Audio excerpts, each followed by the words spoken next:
The secret behind my nurse wife's overtime work. My wife's name is Yvonne.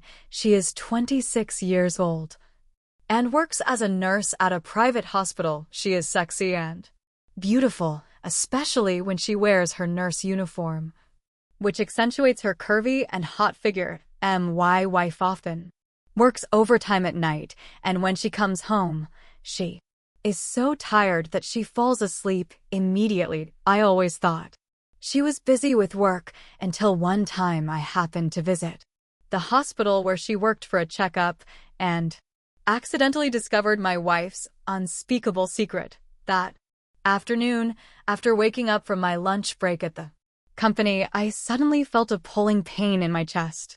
I took several deep breaths, but the pain did not ease at all. Instead, it seemed to intensify. I didn't dare to delay and immediately took a taxi straight to the hospital where my wife Yvonne worked. After a series of examinations, major diseases were ultimately ruled out. The doctor told me that it might be due to prolonged maintenance of a single posture causing muscle nerve tension, and rest would restore normalcy.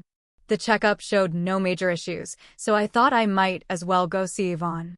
Lately, my wife has been so busy that she barely has time at home. Although I haven't complained, I do feel a bit disappointed inside. But thinking about her profession, I felt a bit of sympathy for her even as I understood.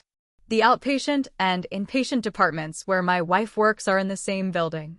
I went downstairs to buy a bouquet of fresh flowers, planning to surprise her. Before I reached her department, a beautiful figure appeared in my sight from afar. Although we were dozens of meters apart, and she had her hair tied up and was wearing a mask, I immediately recognized it was Yvonne. After all, besides her, which nurse in the entire hospital has such a sexy, fiery, and irresistibly attractive figure? Just as I was about to step forward and call out to Yvonne, a middle-aged male doctor with graying hair walked up beside her, and the two of them chatted and laughed as they headed toward the side elevator. The male doctor wasn't wearing a mask and looked somewhat familiar, but I couldn't recall where I had seen him before. At the corner, the middle-aged doctor suddenly wrapped his arm around Yvonne's slim waist and pinched her but twice, then the two of them disappeared down the corridor. I was instantly struck, as if by lightning, frozen in place. No! Impossible. Could it be my eyes playing tricks on me? I couldn't help but quicken my pace to catch up. I reached the elevator lobby, but was a step too late. The two had just stepped into the elevator. I was both angry and furious, throwing the flowers in my hand into the trash can, my eyes fixed on the ascending elevator. After several dozen seconds, the floor number finally stopped at the 18th floor. When I rushed to the 18th floor from another elevator, I found that the 18th floor required staff to swipe a card to unlock. Suddenly, I had a clever idea. I went down one floor and then chased up the stairs. In this way, I successfully sneaked into the 18th floor as I had hoped. The 18th floor was spacious and quiet, with no door number signs or guidance, just a series of tightly closed wards, the air filled with a strong smell of disinfectant. Inside, there was no sign of any doctors or patients. The silence was eerily abnormal. The elevator was out of service, fire doors locked, rooms tightly shut, combined with the quiet environment and the smell of disinfectant.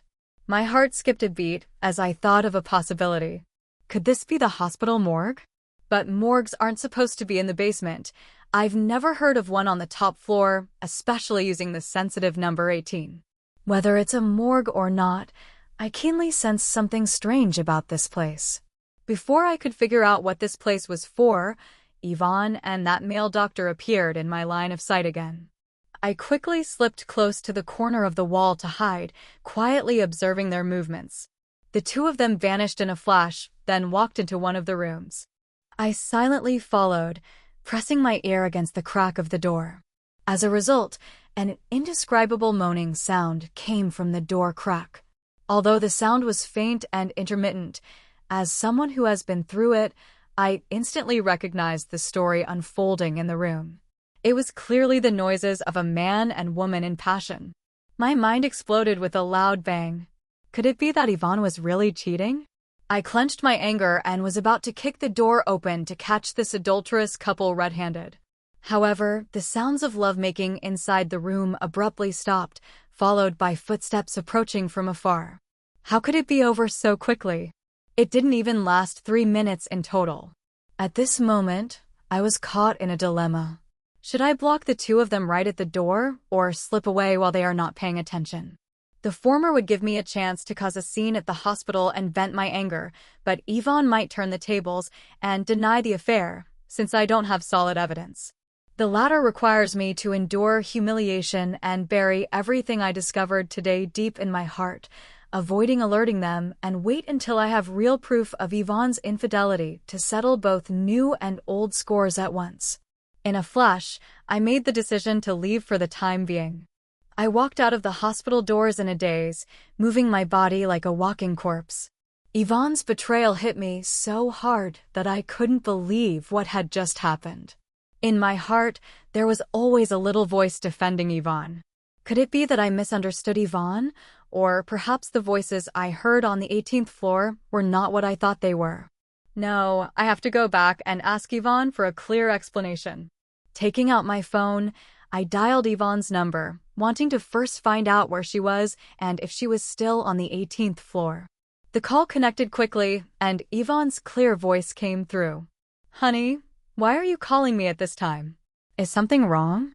I turned around and walked back as I answered her. "Nothing. Where are you in the hospital right now?" "I'm coming to your hospital to buy some medicine and thought I'd come see you while I'm at it." "Oh dear, honey, what a coincidence. I wasn't at the hospital during the day today. I went out to a meeting with the leadership." "I was just about to tell you, there are still many things at the hospital tonight. I might have to work overtime and not be able to come back." It was as if something suddenly blocked her mouth. Then the sound of eating a popsicle came out. I clenched the phone tightly in my palm, my fingertips turning white from the pressure. Why did Yvonne lie? I clearly saw her at the hospital with my own eyes. The answer is obvious. Tears welled up in my eyes as I looked up at a 45-degree angle, just catching sight of the hospital's promotional billboard. The male doctor prominently positioned in the center was none other than the one who had just been intimately holding Yvonne by the waist. Looking at the profile again, he is the hospital director. By this point, I no longer harbored any illusions and was absolutely certain of Yvonne's infidelity. The person she was cheating with was none other than the director of their hospital. I was unwilling to accept it and couldn't understand why. The affair with the hospital director was presumably to secure a higher position, but from what I knew of Yvonne, she was definitely not that kind of person. What attracted me most to Yvonne back then was not her figure or appearance, but her gentle, virtuous, and kind qualities. She was not the type to pursue material wealth or power. Otherwise, she wouldn't have chosen someone as ordinary as me among so many suitors. Yvonne has a respectable job, and her salary is enough to cover daily expenses. Even if she were unemployed and had no income, I am capable enough now to support her well. Why would Yvonne give up a good life to have an affair with a man in his 50s or 60s? Could it be that the image of the gentle and virtuous good wife was all a disguise, and what I'm seeing now is her true face? Back home, I threw myself onto the sofa, staring blankly at the ceiling. Memories of moments with Yvonne kept replaying in my mind. I forced myself not to think about it, but I just couldn't drive her image away. It became even more profound, like a brand burned into my mind. I buried my head deep in the pillow, letting the sorrowful emotions overwhelm me. Time passed minute by minute. I felt no hunger, just lying on the sofa until nightfall. In the darkness, after an unknown amount of time, the sound of a door opening startled me awake. The lights came on, and I shielded my eyes from the dazzling glare. Looking at the person in front of me, it was Yvonne. "Honey, why are you lying on the sofa? Are you feeling unwell?" Yvonne said as she reached out to touch my forehead. Seeing Yvonne, the anger I had been suppressing in my heart became unbearable.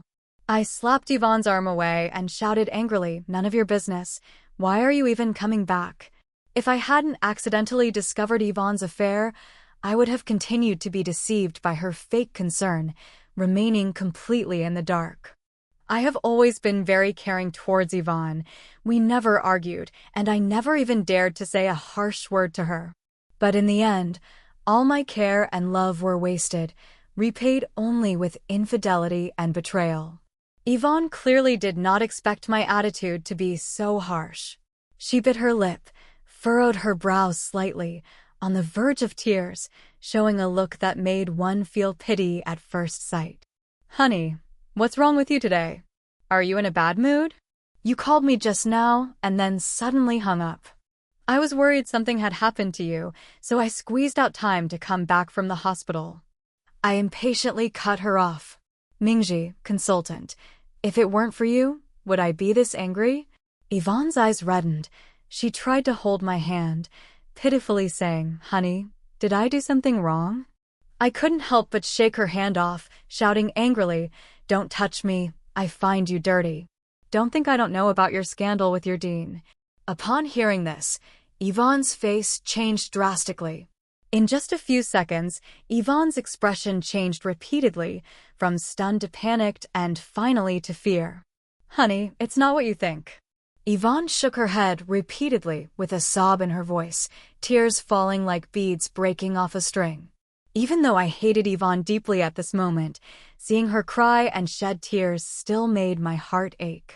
I turned my head away, silently warning myself that now is not the time to be soft-hearted. It is precisely because of your unprincipled tolerance that Yvonne has taken advantage and acted without any boundaries. Turning back, my face was covered with frost as I coldly said, "I saw it with my own eyes, and you still want to deny it?" Yvonne opened her mouth to speak, but stopped, finally sighing and saying softly, "Husband, I'm sorry, I didn't want to either." I stepped forward, closing the distance to Yvonne's body, glaring at her angrily and said, "If you didn't want to, was it the dean forcing you? From the look on your face, you seem to be enjoying it, not the least bit unwilling. Why are you treating me like this? Why betray our love and marriage? Is it because I wasn't good enough to you?" The more I thought about it, the more suffocated I felt, releasing all the pent-up frustration in my heart. Yvonne shook her head, choking back tears. No, that's not true. "Husband, you have been very good to me. I have never changed my heart for you. It's just that there are some things I can't say right now. You will understand later." "Nothing more to say, huh? How can you still have the nerve to say you haven't changed your heart? I am extremely disappointed in you now." I didn't want to say more to Yvonne. Leaving these words behind, I shook my head and walked away. In the following days, I didn't go home, and Yvonne didn't take the initiative to contact me either. It seemed she had already accepted the outcome. The reason I didn't completely break ties with her and file for divorce was, first, to give her a chance to admit her mistakes and atone, although even if she did, I wouldn't forgive her. Second, I hadn't obtained crucial evidence to gain the upper hand in property division. Troubled and restless, I went to the bar to drink a few glasses and drown my sorrows every day after work, trying to numb myself with alcohol. That day, as usual, I came to the bar and ordered a glass of whiskey. The bar wasn't crowded. I looked down, swirling my glass, and seeing the whirlpool inside, I thought about how my current state was no different, lost and directionless. A fragrant breeze suddenly drifted over. I looked up and saw a beautiful woman with long hair draped over her shoulders sitting beside me.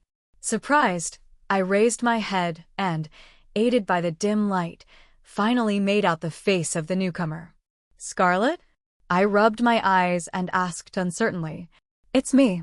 Scarlett tucked a few strands of hair behind her ear and smiled at me. "Can I sit here?" I quickly nodded, of course. Scarlett and Yvonne are colleagues in the same department. If anyone in the hospital could pose a threat to Yvonne's title as the hospital beauty, it would only be Scarlett. Normally, the relationship between two beautiful women competing in the same department wouldn't be very good, but Scarlett and Yvonne are as close as sisters, which is why I am also quite familiar with Scarlett. Scarlett is slightly inferior to Yvonne in terms of figure and looks, but the femininity and allure she exudes are far stronger than Yvonne's. At this moment, Scarlett was heavily made up, wearing a sexy spaghetti strap dress with a large area of snow-white skin exposed below her neck, exuding irresistible allure. I occasionally come to this bar to relax during my breaks. I didn't expect to run into you. It seems we really are quite faded. You seem to be drinking alone. Is something on your mind? Scarlett said as she raised her glass and gently clinked it with mine. Don't mention it, it's all because of Yvonne. After suppressing it for so long, I desperately needed someone to talk to. Under the influence of alcohol, I told Scarlett about Yvonne's affair, but I kept the identity of Yvonne's lover a secret. Is it our Dean Victor? Scarlett stared at me and asked. Seeing my shocked expression, Scarlett continued, I had long suspected something was off between them, but I never thought they would actually get involved. At this moment, there was no point in hiding it, so I calmly admitted Scarlett's suspicion. Do you want me to help you get evidence of the affair? Scarlett turned to the side, her red lips slightly parted, whispering in my ear. Why do you want to help me? Scarlett is indeed the most suitable person to obtain the evidence, but I can't understand why she would risk offending the hospital leadership to help me. Because I've liked you for a long time. Scarlett suddenly threw herself into my arms, breathing softly like orchids, and at the same time, her small hands directly unfastened my belt. Then she improvised, using something nearby to cover her full, red lips. A chill ran through my scalp. I didn't resist, nor did I want to. After all, it was Yvonne who first betrayed my love, so why should I remain loyal to the marriage? Besides, for a man, winning the admiration of a beauty like Scarlett is undoubtedly a great honor. In the past, when I was with Scarlett, I did have some unusual thoughts about her, but because of Yvonne's presence, I would promptly dispel and suppress them. Now, I just want revenge. Revenge on the unfaithful Yvonne. After a few minutes, Scarlett kissed me, then got up and pulled me towards the bar. Follow me. Where to? I asked uncertainly, though deep down I already knew the answer. Hotel, you belong to me tonight. Scarlett looked back with a charming smile, kissed me, and whispered sweetly in my ear. My suspicion was confirmed, and without hesitation, I followed Scarlett's footsteps closely. Not far from the bar, there happened to be a star-rated hotel, and Scarlett headed straight for the front desk. Book a room, the best king-size bedroom. The door opened, and Scarlett immediately wrapped her arms around my neck, pressing her red lips to mine. She used the momentum of her heel to shut the door with a snap. The room echoed with the most primal symphony, the intense performance lasting until late into the night. Everything returned to calm, Scarlett curled up in my arms. After the storm of passion, our skins still pressed together, I continued to feel a sense of unreality. I ended up so confusedly having the most intimate relationship with Scarlett, something I never even dared to imagine before. In just one night, Scarlett opened the door to a new world for me. She brought me feelings I had never experienced before in bed. Yvonne was more defensive in bed, with me basically taking the lead. She half-heartedly cooperated. But Scarlett was different. She not only cooperated actively, but even took the initiative at times, seizing control and giving me immense emotional value. By the way, I haven't been to the 18th floor of the hospital yet. Could you tell me about it in detail? Scarlett suddenly spoke up, asking me about the 18th floor of the hospital. I said in surprise, you haven't been there either? Scarlett nodded slightly, her tone calm. Yes, only a very few doctors are qualified to enter the 18th floor, and those who have the privilege to come and go keep everything tightly under wraps, refusing to reveal any information.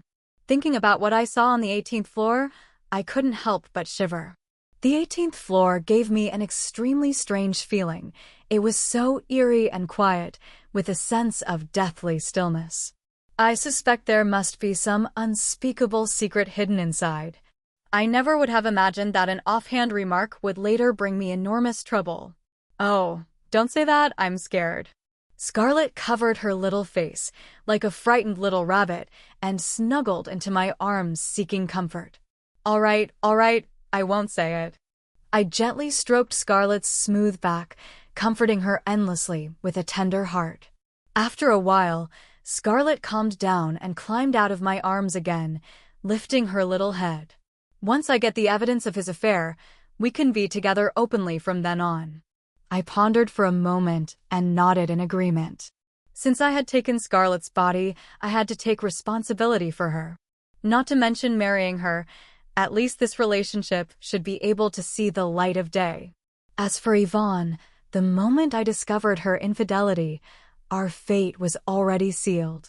Less than half a month after meeting Scarlett, I received a call from her one morning. Hurry to the 18th floor of the hospital to catch the affair in the act. I've already got what I wanted. I'm on my way.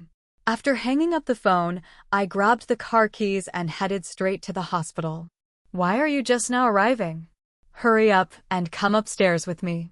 At the hospital entrance, Scarlett was already waiting there. No. Wait for me to catch my breath. I'm almost out of air. From the company to the hospital, a distance of more than 10 kilometers, and then from the parking lot to the outpatient building, I took less than half an hour in total, without stopping once. Holding my knees and taking a few deep breaths to calm down for a moment, I forced myself to barely keep up with Scarlett's pace. In the elevator, Scarlett took out her employee ID to swipe and pressed the button for the 18th floor. I asked in confusion, Scarlett, aren't you not allowed to go to the 18th floor? The night we first got together, I clearly remember Scarlett telling me she didn't have permission to enter the 18th floor. Scarlett said proudly, you probably don't know, but last week Yvonne was promoted to head nurse of the 18th floor. Because of our relationship, I asked her to transfer me to the 18th floor as well. After some investigation, I finally discovered the secret between Yvonne and the director. Just now, Yvonne went into the director's office, so I immediately called you. So much time has passed, I wonder if they're still there. After Scarlett finished speaking, the elevator stopped on the 18th floor. Walking into the lobby, a blast of cold air mixed with the smell of disinfectant hit me. The vast 18th floor still showed no sign of any doctors or patients. For some reason, I felt uneasy, as if something bad was about to happen. Reaching a room deep in the corridor, Scarlett reminded me, this is the director's office. I'll unlock the code and you go in to catch them in the act. Before taking action, I asked Scarlett, will this affect you in any way? Actually, my question was quite unnecessary. If the director hadn't discovered the truth, Scarlett would naturally have escaped unscathed. But if the director found out what Scarlett had done, he would never let her off. Scarlett shrugged indifferently and said, it's nothing. At worst, I just won't work here anymore. Since that's the case, there's no need for me to be pretentious. I pushed open the office door and widened my eyes to take a look around. The room was empty, but the messy desk and the tissues on the floor told me a fierce battle had just taken place here. I was still late. I sighed in disappointment. But then Scarlett's words reignited my hope. Fortunately, I have a trick up my sleeve. Follow me. Scarlett turned around and led me to another room. She started the computer and opened a video software to play something. I leaned closer to the screen and realized the video was a surveillance recording taken in the dean's office I had just visited. After a few seconds, a man and a woman appeared on the screen. They exchanged a few words before the man began undressing the woman, leading to a scene of explicit intimacy. The couple in question are none other than Yvonne and the hospital director. In the video, although the director took the initiative, Yvonne did not show any obvious resistance. Witnessing this filthy scene with my own eyes, my heart was bleeding. I wished I could tear these two apart with my own hands. That despicable woman, I must settle the score with her. Just as I was about to rush out to look for Yvonne, Scarlett pulled me back. There's no rush to find them. She's risking getting fired to gather evidence for you, even illegally installing a surveillance camera in the dean's office. Shouldn't you be rewarding her? Scarlett clung to me, writhing, her brows and eyes like silk, her breath fragrant as orchids. After spending half a month together, I knew Scarlett quite well. It was clear now that she was seeking my affection, indulging in lust in broad daylight, still in the hospital office. I might have held back before, but after watching Yvonne's cheating video and then Scarlett's uniform seduction, I've decided to let loose this time. Kissing Scarlett's red lips, my mind suddenly went blank, and I fainted. In a daze, I seemed to hear the beeping of medical instruments. I tried hard to open my eyes, but my eyelids felt as heavy as 1,000 pounds and wouldn't budge, until a chilling, bone-piercing cold swept over my head. I suddenly opened my eyes, the intense white light above my head instantly dazing me. Snap! The glaring light turned off, my vision returned to normal, but my limbs and torso were completely numb. No matter how hard I struggled, I couldn't lift even a single finger. Even stranger, I found myself lying on an operating table, my clothes changed into surgical scrubs. Surrounding me were doctors in white coats, holding scalpels and surgical forceps, looking at me with a strange gaze. That look was like that of a predator eyeing a lamb about to be slaughtered. What happened? Where exactly am I? Tension and fear spread deep into my heart. I remember that I was supposed to share a tender moment with Scarlett, but I lost consciousness just as I kissed her lips. Right, Scarlett. Rolling my eyes, I found Scarlett at the foot of the bed. Our eyes met, and there was no trace of love left in Scarlett's gaze, only a bone-chilling coldness. What are you going to do to me? I gritted my teeth and forced out a question for Scarlett. At this moment, no matter how foolish I was, I understood that something was wrong, and it was all inseparable from Scarlett. I'm afraid that encounter at the bar was not a coincidence, but a carefully orchestrated plan by Scarlett. But I don't understand what her purpose is. The only connection I have with Scarlett is Yvonne. Could it be that this matter is related to Yvonne? Seeing that I was fixated on her, Scarlett gave a teasing smile and stepped over to my side. I know you have many questions. For the sake of our acquaintance, I will let you die with full understanding. Scarlett unbuttoned the surgical gown on my chest and picked up a scalpel, gesturing on my chest. Aren't you curious about what secret the 18th floor holds? Now I'll tell you. The 18th floor is the operating room our hospital uses for organ harvesting, and you will become the first case of live organ removal. During your coma, our medical team conducted a full-body examination and found that your body is extremely healthy, with all organs intact. Rest assured, we will carefully harvest them and use them for those in need. Heart, liver, spleen, lungs, kidneys, eyes. Sacrificing one person can save several others, and we will also gain millions in profit from it. By then, we will all be grateful for your contribution. Scarlett's every word slowly lifted the mysterious veil of the 18th floor. I listened in horror.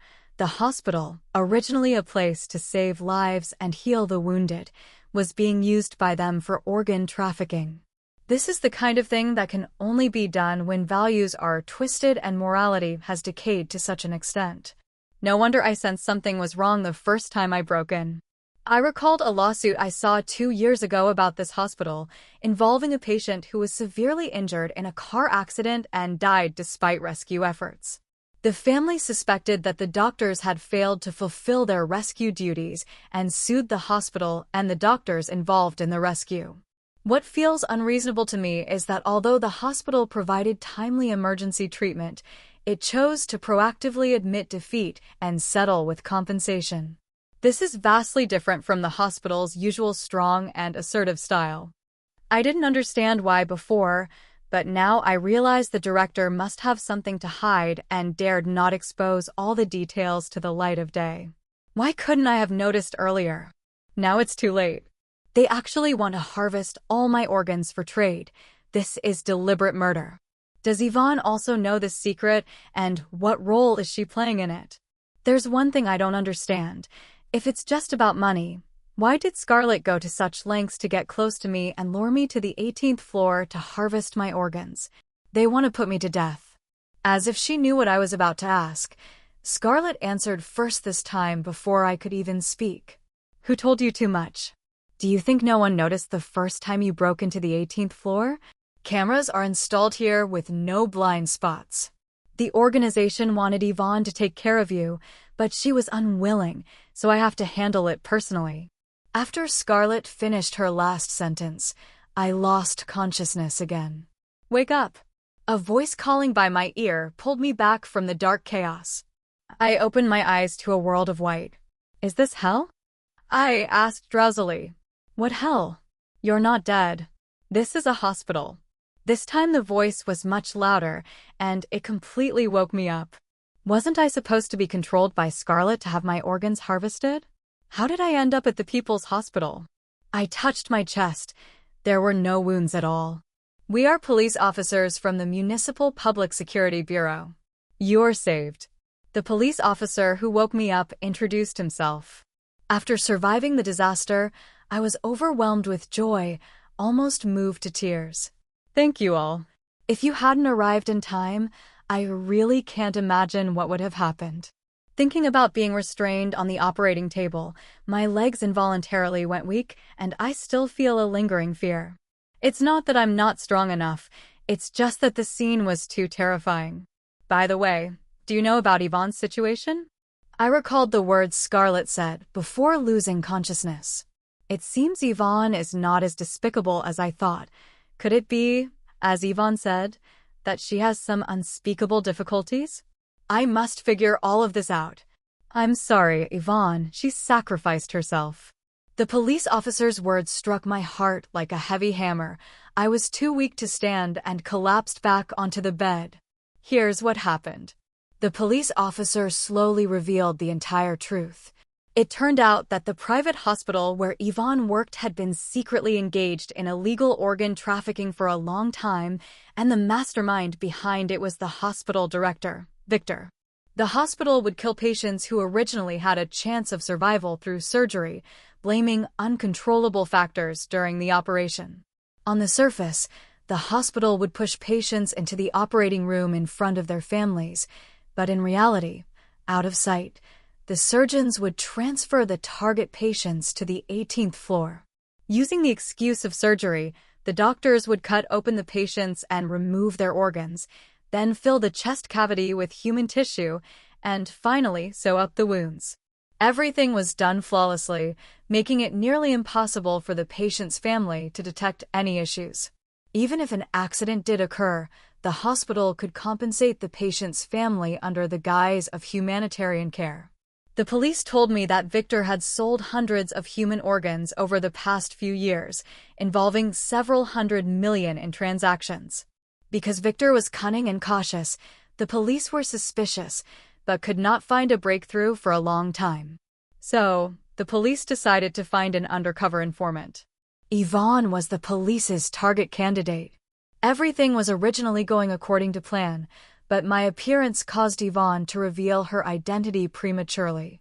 In the end, the police obtained concrete evidence and wiped out the entire criminal gang, but unfortunately, Yvonne was killed in retaliation by Victor. I was the one who caused her death. Tears blurred my eyes. Upon hearing the news of Yvonne's death, my heart was shattered. More than anything, I felt guilt towards her. I had deeply misunderstood her. On the other hand, I couldn't understand why she would accept such a dangerous mission. I am a selfish and short-sighted person, not seeking to be a hero, only hoping that those around me live well. The country will remember her contributions. Here are her belongings. Perhaps after looking through them, you can find the answers. The police handed me a file folder containing 2 documents.